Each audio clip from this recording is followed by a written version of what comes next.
आज सीधे मुद्दे पे आते हैं, यानी कि क्राइम की कहानी पर आते हैं। मुझे नहीं लगता कि कुछ फिल्मों को छोड़ दूं या ऐसी कहानियां या कुछ ऐसे और भी केस हुए हो, लेकिन वो दूसरी कहानी हो सकती है कि एक कत्ल जो अभी होना है, एक कत्ल होने जा रहा है, हुआ नहीं है और ना होता है, उसके बावजूद उस कत्ल के लिए 20 साल की सजा होती है और बाकायदा अदालत सब कुछ जानते हुए भी वो सजा सुनाती है। यहां एक कत्ल जो हुआ नहीं उसके लिए 20 साल की सजा। एक ऐसा कत्ल जिसका कत्ल होना है, उसे उस अपने ही कत्ल से बचने के लिए खुद की कब्र खोदनी पड़ती है, उसे अपनी मौत से बचने के लिए खुद मरना होता है। ये सारी कहानी इस कहानी में है। कहानी बहुत ही इंटरेस्टिंग है और इसमें कई ऐसी चीजें हैं जो चौंकाती भी है। कहानी की शुरुआत होती है अमेरिका के हाउस्टन, यानी जो टेक्सास के पास है। तो वहां पे एक रेमन सोसा नाम का एक शख्स रहता था जो पेशेवर बॉक्सर था, पर बॉक्सिंग में बहुत ज्यादा कुछ कर नहीं पाया। शादी हो चुकी थी, 3 बच्चे थे, जिंदगी ठीक ठाक चल रही थी, लेकिन फिर कुछ ऐसे हालात बने कि पहली पत्नी से डिवोर्स हो गया, तलाक हो गया, बच्चे भी बड़े हो गए, उसकी खुद उम्र उसकी करीब 50 साल के आसपास हो गई थी। बच्चे खुद मुख्तार बालिग बड़े हुए, अपना आप को संभाल सकते थे और रेमन सोसा की भी जिंदगी ठीक ठाक चल रही थी। 2007 की बात है। रेमन सोसा एक नाइट क्लब में जाता है और वहां उसकी मुलाकात मारिया नाम की एक लड़की से होती है। मारिया मैक्सिको की थी और शॉर्ट टर्म वीजा पर अमेरिका आई थी। वो एक जिम ट्रेनर के तौर पर एक्सपर्ट थी और पर्सनल ट्रेनर थी कई लोगों की, एक जिम के साथ जुड़ी हुई थी। उस नाइट क्लब में रेमन भी डांस करता है, मारिया भी डांस कर रही होती है और वहीं पे फिर दोनों की पहली मुलाकात होती है, बातचीत होती है। फिर मुलाकात और बात का सिलसिला आगे चलता रहता है। धीरे धीरे इन दोनों में प्यार हो जाता है। करीब 3 साल तक दोनों एक दूसरे को डेट करते हैं। 2010 में मारिया और रेमन शादी कर लेते हैं। 2010 के बाद भी 11-12 अगले 3-4 साल तक सब कुछ ठीक ठाक चल रहा था। इस दौरान में जब मारिया ने शादी की तो चूंकि शॉर्ट टर्म वीजा पर आई थी, वो मैक्सिकन सिटीजन थी, लेकिन अब शादी उसने अमेरिकन सिटीजन से किया, रेमन से। तो 10 के बाद उसको अमेरिकी नागरिकता मिल गई, वो अमेरिका की सिटीजन हो गई मारिया, और वहीं एक 2 फ्लोर का घर लेकर दोनों रहने लगे। इस दौरान में मारिया और रेमन ने मिलकर एक जिम खोला अपना। इसमें मारिया ने भी पैसे लगाए, मदद की, और उस जिम में बाकायदा रेमन जो है, उसके पुराने जो शौक थे बॉक्सिंग, वो बच्चों को, नौजवानों को बॉक्सिंग के हुनर सिखाने लगा उसी जिम में, और मारिया वहां पे जिम की ट्रेनिंग देती थी। तो दोनों जिम में काम करते थे, सब कुछ ठीक ठाक चल रहा था, लाइफ बढ़िया थी। लेकिन 5 साल के बाद ही चीजें बदलनी शुरू हो गई। 2015 में अचानक मारिया और इनमें वैसे ही झगड़ा होने लगा था। एक दिन मारिया ने 2015 में अचानक रेमन से कहा कि मुझे तुमसे डिवोर्स चाहिए। रेमन को लगा कि गुस्से में है, कुछ बात हो गई होगी, मान जाएगी। उसे समझाने की कोशिश की पर वो मानी नहीं। फिर उसे लगा चलो बाद में मना लेंगे। और ये जब डिवोर्स की बात हुई, इसी के 1 वीक के आसपास की बात है। एक रोज रेमन अपने एक दोस्त से मिलता है, उसका जो नाम था वो था मुंडो, और वो भी एक किसी और जिम में काम करता था, अच्छा खासा था और कभी बॉक्सर रहा था वो भी, और पुराना दोस्त था रेमन का। लेकिन रेमन और मुंडो की इस दोस्ती के बारे में मारिया को पता नहीं थी और ये लोग बहुत कम मिलते थे। इत्तेफाक से जब ये डिवोर्स की बात आई, उसी दौरान में रेमन मुंडो से मिलता है और रेमन को भी हैरानी होती कि इतने जमाने के बाद मुंडो से क्यों मिलने आया। तो आता है और उससे जो पहली लाइन बोलता है, रेमन हंसता है। वो कहता है कि तुम होशियार रहो, तुम्हारी वाइफ ने मुझे $2000 की सुपारी दी है तुम्हें मारने के लिए, तुम्हारा कत्ल करने के लिए। हंसता है, क्या मजाक। वो फिर से रिपीट करता है, कहता मैं मजाक नहीं कर रहा हूं, तुम्हारी वाइफ मारिया ने मुझे हिटमैन के तौर पे चुना है और $2000 की सुपारी दी है तुम्हारा कत्ल करने के लिए। रेमन उसकी आंखों में देखता है और पहली बार रेमन को लगता है कि वो सच बोल रहा है। फिर वो उसे बताता है कि एक रोज अचानक मारिया से उससे मुलाकात हुई और उसे मालूम नहीं था कि वो तुम्हारी वाइफ है, और वो मुलाकात के बाद कुछ देर बातचीत होती है, फिर वो मैक्सिको में उसका भी कोई रिलेशन था या रिलेटिव थे, तो ये घुल मिल जाते हैं। फिर वो अचानक कहती है कि मैक्सिको में ऐसे ऐसे हिटमैन मिलते हैं किसी का कत्ल करने के लिए, क्या यहाँ बॉस्टन में भी मिल सकते हैं, हॉस्टन में? तो उसने कहा हाँ बताओ।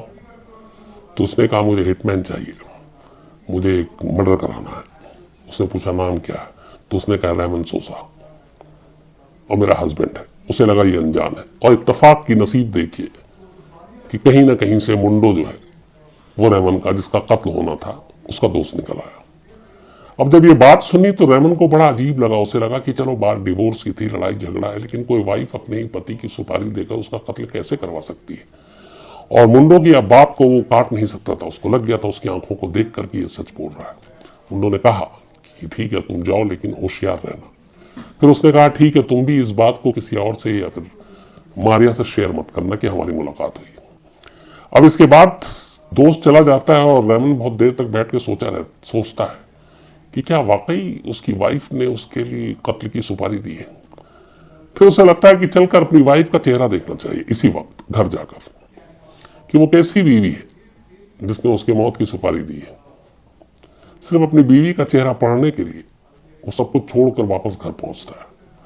घर पहुंचता है, चूंकि दोनों में झगड़ा था, फर्स्ट फ्लोर और सेकंड फ्लोर। फर्स्ट फ्लोर पे ये खुद रह रहा था, सेकंड पे मारिया। सेकंड फ्लोर पे जाता है, मारिया को हेलो बोलता है, बातचीत कर रहा होता है, लेकिन वो उसके चेहरे को पढ़ने की कोशिश कर रहा होता है। और मारिया की आंखों को देखता और उसे यकीन हो जाता है कि मारिया जो बात कह रही है, जुबान और आंखें उसका साथ नहीं दे रही। उसका सिक्स सेंस था कि जो मुंडो ने कहा वो सच। बाहर निकल आता है, फिर शाम होती घर जाता है। अब उसके दिल में ये चल रहा है, कश्मकश ये है कि अब उसे पता चल चुका है कि उसकी बीवी हिटमैन ढूंढ रही उसे मारने के लिए, और उसी घर में उसे रहना है, और वो अकेला है। अब उसकी पलकें लग जाए, नींद आ जाए, क्या पता जब वो इतना दूर तक सोची है तो वही मर्डर कर दे। अगले कई रात तक वो घर में सोया नहीं, सोने की एक्टिंग करता और देखता रहता कि मारिया का उस वक्त क्या रिएक्शन है। और ये भी उसको जाहिर नहीं करना था कि मारिया की इस पूरी प्लानिंग के बारे में उसे पता है। अनजान बना रहा, घर में बड़ी अपने आप को एहतियात के साथ बचते बचाते घर में भी रख रहा है, सो भी रहा है, और बार बार उसका यही कहना है कि कमाल ये देखो कि मुझे मालूम है कि कौन मेरा कातिल है, और उसी कातिल के साथ एक ही छत के नीचे मुझे दिन और रात काटने पड़ रहे हैं। कभी भी किसी भी पल कुछ हो सकता है, लेकिन उसको रहना भी था, दिन और रात काटने भी थे उसी कातिल के साथ, ताकि उसे शक न हो। और इस दौरान में वो चाहता था कि कोई ऐसे सुराग सबूत मिले जिससे और यकीन हो जाए। खैर ऐसा कुछ हुआ नहीं, दिन बीतने लगे। अब इसी के बाद उसने सोचा कि क्या करे। फिर एक मुंडो से इसकी मुलाकात तय होती है, और वो कहता है कि बताओ आगे क्या करना। तो उसने कहा ठीक है तुम आगे बढ़ो। अब वो मुंडो को कहता है कि तुम बताओ कि तुम्हें 2 हिटमैन मिल गया है। वो उसे बताता है, 2 नाम भी बताता है कि ये मिल गया है, $2000 में बात डन हो गई है। और वो उसका एक नंबर देता है और कहता है इस नंबर पे तुम उससे कांटेक्ट कर सकती हो।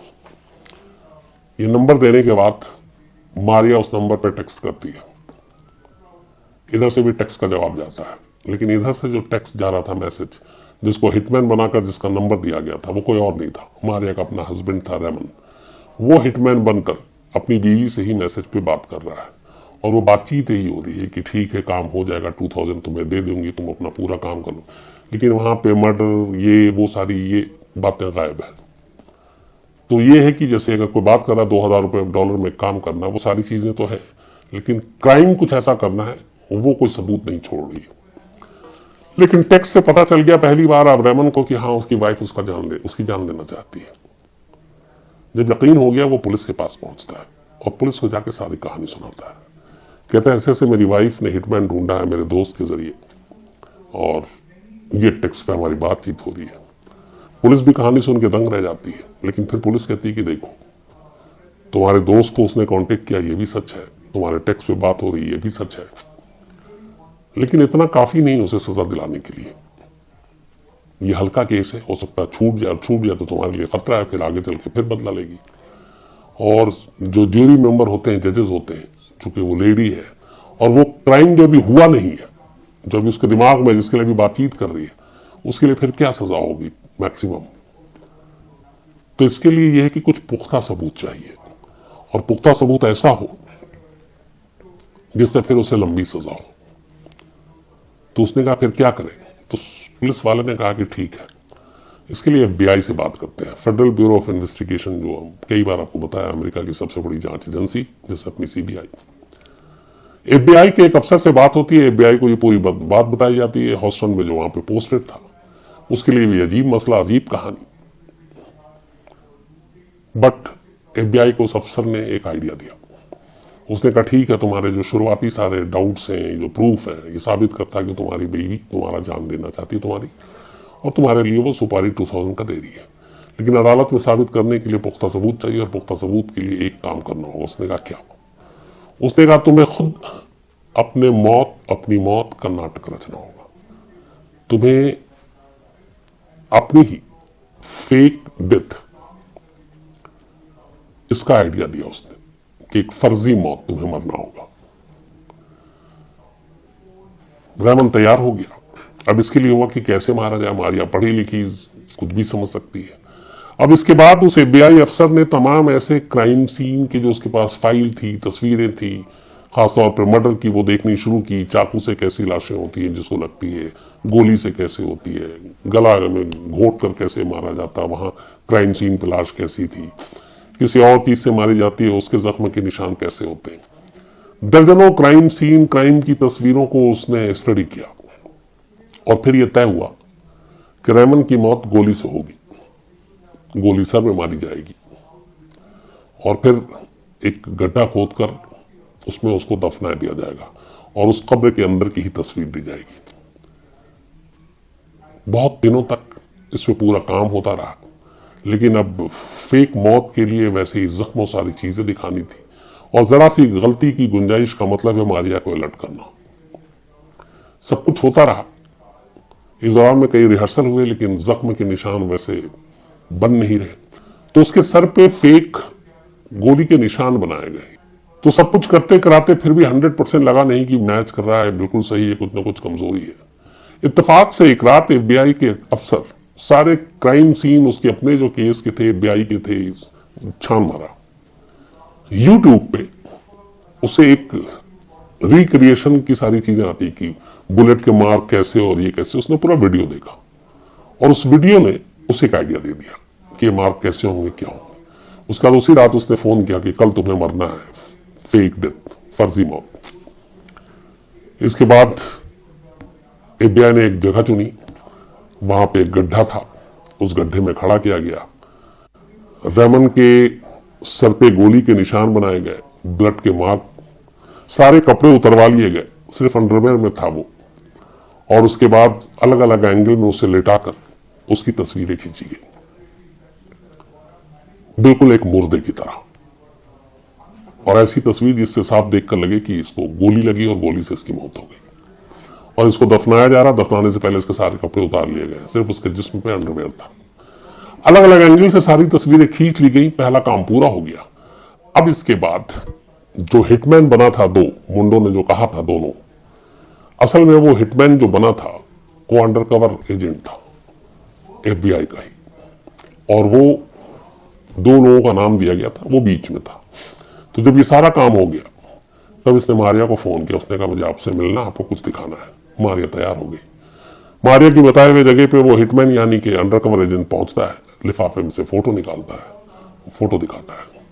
वही फोटो था जो FBI ने क्रिएट किया था रेमन की मौत का। मारिया उस फोटो को बहुत गौर से देखती है, अलग अलग एंगल से देखती है, और उसके बाद हंसती है।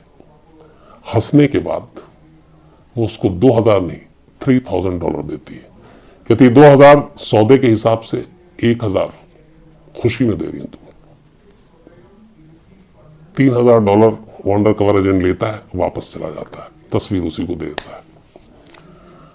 नेक्स्ट डे मारिया जिम पहुंचती है। जब वो जिम में थी तभी FBI की टीम वहां पहुंचती है रेमन के बारे में पूछते हुए।